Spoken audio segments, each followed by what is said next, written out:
Right, so hello and welcome back to Books and Things, and welcome to another Jane Austen July video. Today I'm going to be talking about the role of siblings in Jane Austen's works.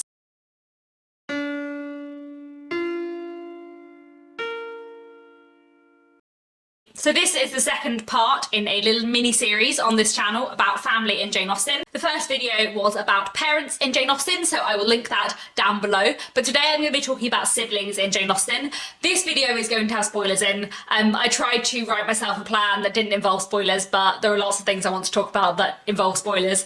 So there are going to be spoilers for all of Jane Austen's 6 novels. I am going to talk about her novella Lady Susan, but I'm not going to spoil that because I feel like a lot of people haven't read it, and I can talk about what I want to in that without spoiling it. So here we go. I would argue that siblings are the most important family members in her novels. All of her heroines have siblings. Emma Woodhouse is one of 2, Anne Elliot is one of 3, Eleanor and Marianne are 2 of 4, with their sister Margaret and their half-brother John.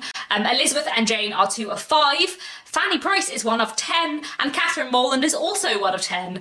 So big families in Jane Austen's books. The only lead Jane Austen character who I believe doesn't have siblings is Lady Susan. And I think that's quite interesting considering Lady Susan is an anti-heroine. And also considering Lady Susan is the only Jane Austen lead character who doesn't have any siblings. The first words of Lady Susan are "my dear brother," because Lady Susan is writing to her brother-in-law. He's her brother by marriage, not by blood, but she refers to him as her brother. I think it's quite fun that the only Jane Austen book where the lead character doesn't have any siblings starts off with the words "my dear brother." And it's not just main characters too. Think about how many pairs and trios and more of siblings there are in Jane Austen. In Lady Susan herself, as I said, have no siblings, but in the novella Lady Susan we see the relationship between her and her brother-in-law. We also see a lot of the relationship between Mrs. Vernon and her brother Reginald. In Pride and Prejudice we have the Bennet sisters, yes, but we also have the Bingley siblings, the Darcy siblings. Mrs. Bennet's brother and sister have big roles in the plot as well. Sense and Sensibility, I would argue, is a novel all about siblings. It is the most about siblings of any Jane Austen books. Yes, we have Eleanor and Marianne, but we also have their younger sister Margaret and John's role as their half-brother. We have the Ferris siblings, we have the Steele siblings, we have Charlotte Palmer and Lady Middleton. And then we also have lots of surrogate siblings going on. Edward and Marianne, I think, have a really interesting surrogate brother and sister relationship, and Colonel Brandon and Eleanor too, I think, have a really interesting surrogate brother-sister relationship. And then we also, of course, have the awful sister-in-law Fanny Dashwood, who is the worst as well. Northanger Abbey is full of siblings too. Catherine herself is 1 of 10 children, though we mostly see her relationship with her brother James. And there's also the relationship between Isabella and John Thorpe, and Henry Tilney and his 2 siblings Eleanor and Frederick as well. Mantle Park is another novel full of siblings. Fanny Price herself is again 1 of 10, although her most important sibling relationships are with her brother William and her sister Susan. And then we also have the 4 Bertram siblings, who are incredibly important in the plot, and the Crawford siblings, Henry and Mary, and their half-sister Mrs. Grant. And then we also have the kind of generation up siblings, Lady Bertram, Mrs. Norris, and Francis Price Sr., whose complicated dynamics and relationships are very important in the book. And in Persuasion we have Anne's relationship with her sisters Mary and Elizabeth, but we also have the Musgrove siblings and the Wentworth siblings as well. I would say that Emma is the least sibling-focused novel, and it's the only one in which sibling relationships are not really that important. Emma doesn't have a close relationship with her sister. Her sister left home when she was 12. For 9 years, Emma has been siblingless most of the time. So the only 2 pairs of siblings we have in Emma are Emma and her sister Isabella, and John Knightley and George Knightley. So John Knightley and Isabella are married and they live in London, so they are in the book some of the time, but not a lot of the time, and for the rest of the time, Emma and Mr. Knightley are sort of on their own, without their siblings. I think it's definitely the book in which siblings are the least important, and in which siblings don't have that great role in the plot that they usually do. And I think it's interesting as well that you see Emma sort of searching for surrogate sister figures in Mrs. Weston, in Harriet, in people around her. And I as well think that Emma's sense of importance is driven a lot by the fact that she doesn't have any siblings around her, that her sister left home 9 years ago, that she lives alone with her father who depends upon her entirely, and that she is sort of queen of her own world in many ways. In general, there are just a lot of siblings in Jane Austen. There are just a huge amount of siblings,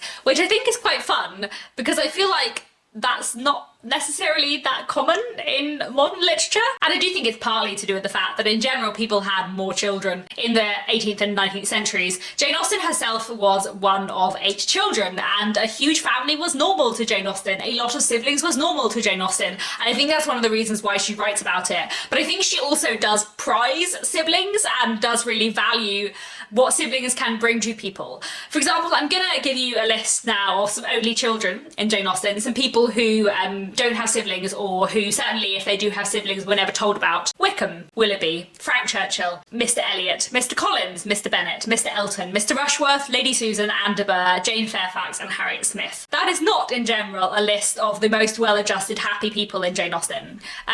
There are quite a few of the less pleasant characters in here, and there are also a few characters who are well-meaning but unhappy, and I think there is an association within Jane Austen's works of being an only child and being less happy. But I do find it interesting that all Jane Austen's heroines, barring Lady Susan, who's a bit different, have siblings, and that quite a lot of her less pleasant characters do not. As I talked about in the last video, there are not very many happy marriages in Jane Austen, and there are not many happy parent-child relationships in Jane Austen, but there are a lot of very good sibling relationships in Jane Austen, although there are a fair few bad ones as well. Within Jane Austen's work, there are some wonderful positive sibling relationships that are full of closeness and warmth. Elizabeth and Jane Bennet, Fanny and William Price, Captain Wentworth and Mrs. Croft, Reginald de Courcy and Mrs. Vernon, Fitzwilliam and Georgiana Darcy, Catherine and James Morland, Eleanor and Henry Tilney. These siblings all get on well and have great relationships. And of course, Eleanor and Mary Ann Dashwood in Sense and Sensibility as well. Their sisterly relationship is not straightforward by any means,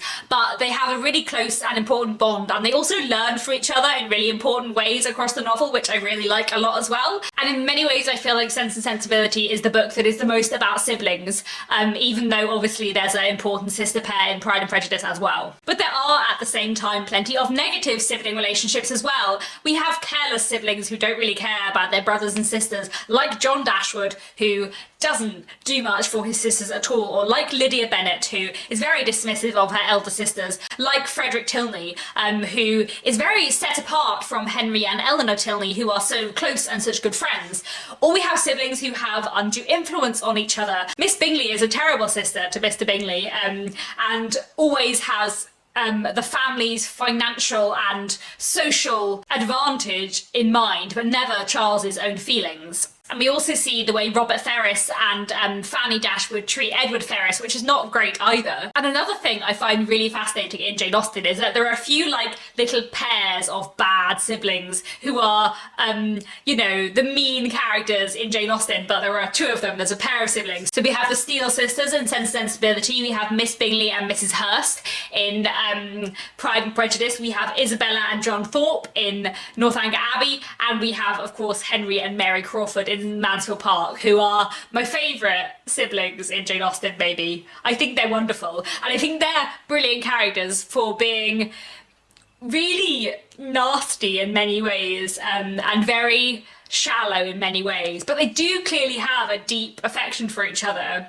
and they do clearly get on with each other incredibly well, and I really like their sibling relationship actually. I think it's a really nice thing going on in Mansfield Park. I do quickly want to talk about surrogate sibling relationships as well, mostly in Sense and Sensibility. Sense and Sensibility has always been one of my least favourite Jane Austen books. I would have always said it was my least favourite Jane Austen book, because I never found the love story that satisfying. And then last year, when I reread Sense and Sensibility for the 3rd time, I didn't read it as a love story. I read it as a book about siblings, not just about Eleanor and Mary Ann, who I'd always known were focused, but also about the kind of surrogate sibling relationships going on in there between the main characters and their potential brothers-in-law. Mary Ann and Edward have a really fantastic friendship, and so do Eleanor and Colonel Brandon. And I think those kind of surrogate sibling relationships are really, really fantastic. Edward Ferrers is a much better brother to Mary Ann than John Dashwood is. Colonel Brandon is a much better sibling to Eleanor than John Dashwood is.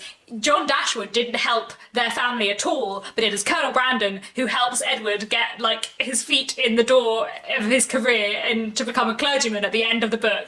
I love the surrogate sibling relationships going on in Sense and Sensibility, and I think looking at the book in that way and through that lens really adds a lot to it, and is something I really enjoy. I also think that we need to address here the fact that in 3 of Jane Austen's novels, her heroines do marry like quasi-sibling figures. Eleanor marries Edward Ferrars, who is her sister-in-law's brother. In Mansfield Park, Fanny Price marries Edmund, who is her cousin, who she has been raised with as siblings. And then Emma Woodhouse marries Mr. Knightley, who is her brother-in-law's brother, who she also has sort of grown up with in a way. So one of the reasons why I want to talk about this and like address it here is because I recently finished reading a Jane Austen non-fiction book called Jane Austen, the Banker's Sister, which in many ways I found really interesting. But it basically argued that the fact that Jane Austen wasn't married and had a close relationship with her brother Henry, paired with the fact that in Mansfield Park and Emma, the main heroine, married someone who had been a bit of a brother figure.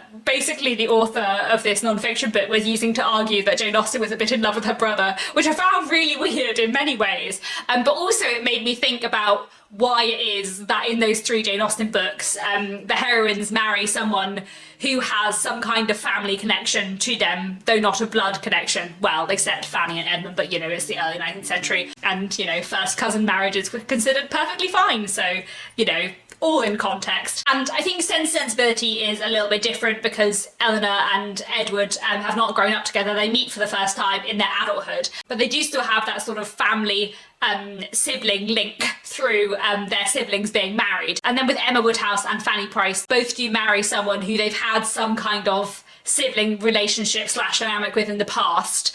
Although I would say that Fanny Price marries someone who has never been a brother to her, but whom she has been a sister to, and Emma Woodhouse marries someone who has been a brother to her, but she has never been a sister to, if you see what I mean. Like, I don't think Mr. Knightley has ever viewed Emma as his sister, and I don't think Fanny Price has ever viewed Edmund as her brother, but I think Edmund views Fanny a bit earlier on in the book as his sister, and I think Emma views Mr. Knightley earlier on in the book as her brother. I think E.G. Clary and Jane Austen, the Banker's Sister, suggesting that Jane Austen was a bit incestuous is a bit ridiculous. And actually what I think it's important to look at in Jane Austen's books and Jane Austen's time is that this was an incredibly constrained society that these people were living in, and that these characters inhabit within her books, where it was really hard to like properly get to know people within the constraints of society. And especially relationships between men and women were so constrained that it was very difficult to know someone that might be a potential love interest for you. And I feel like the only areas where that was relaxed and where the constraints of society weren't felt in the same way is when people had some kind of family connection with each other. Like, I feel like the only way within Regency sort of upper middle and upper class society for men and women to be like proper friends was if there was some kind of family connection between them, otherwise it was considered improper. So I feel like actually what Jane Austen is arguing for in her novels is for couples to get to know each other first and to be friends before looking to romance and marriage, rather than arguing that people should marry their siblings. Anyway, that was a weird way to end this video. I'm gonna wrap this up now. I'm gonna talk on Friday about extended family in Jane Austen, probably mostly about cousins and aunts, I guess, which will be fun. And yeah, I think that is all I wanted to say for today. Thank you very much for watching. Please do let me know down in the comments what you think about siblings in Jane Austen. It's a very interesting subject. And that's all. Thank you very much for watching, and I'll be back very soon with another bookish video.